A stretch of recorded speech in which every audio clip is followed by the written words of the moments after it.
Can a 6-year-old Preemie born at 900 grams conquer nature and jump into a pool with confidence? Watch this heartwarming adventure. Hi, I'm Quang, and this is my daughter Tuệ Minh, a 6-year-old warrior born prematurely at just 900 grams.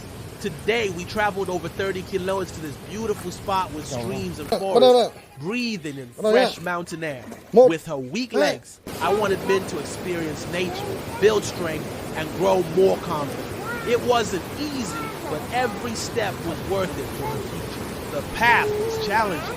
Minh struggled to walk on uneven ground, and my herniated disc flared up with every step. I held her hand as she gripped the bridge railing, taking small, brave steps. There were moments I worried if we'd pushed too far, but seeing her determination under the cool mountain sun kept us going. We talked about nature and beauty, and I shared words of encouragement to help us get stronger, connected to the world. But then came the moment that filled my heart. Minh jumped into the pool with confidence, laughing and splashing. Her leaps weren't just physical, they showed her growing courage and trust in herself. This adventure strengthened our bond, inspired her to be bolder, and prove that love and persistence can conquer any challenge, even for a preemie like Minh. Have you ever faced a challenge for someone you love? Minh's journey shows that every step and every jump builds confidence.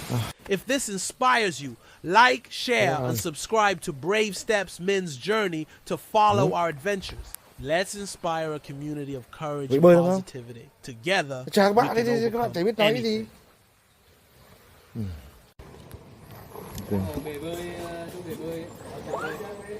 Ra lại phát gì? Làm gì đây? Hả?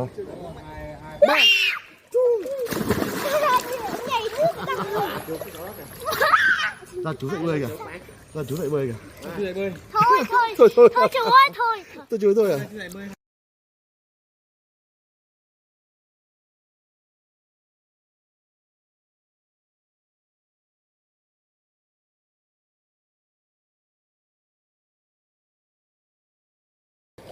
Nó nắm đây này. Ra đi. Đây. Mạnh tay vào, phô tay vào. Đến đây, phô vào.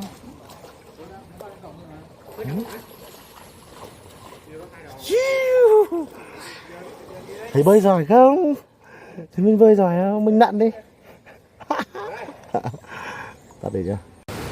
Chị em đang bước xuống đây. Chào nhé, bên cạnh là dòng thác đẹp không các bạn này. Đấy. Các bạn ơi. Các bạn đã từng ghé bước chưa? Chưa đúng không? Rất là ai nhà ai đi để tôi xem rất là gì. Tôi xin con làm khỏe. Hello. Lên tiếp đi.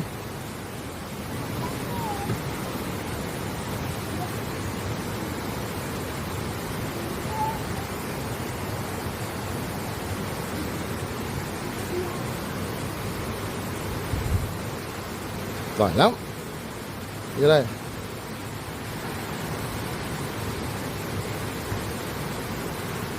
Ôi giỏi thật đấy. Quá giỏi luôn. Rồi ai chứ mình về với thiên nhiên là mình đi hơi bị ác ấy. Không sao.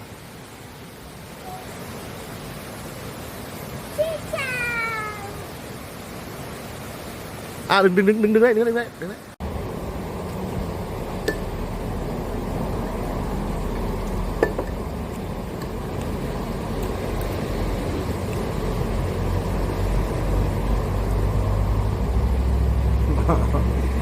Ngon không? Không ngon không? Cơm bác nấu ngon rồi. Bye.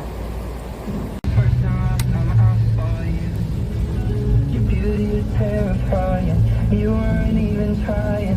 I couldn't help myself from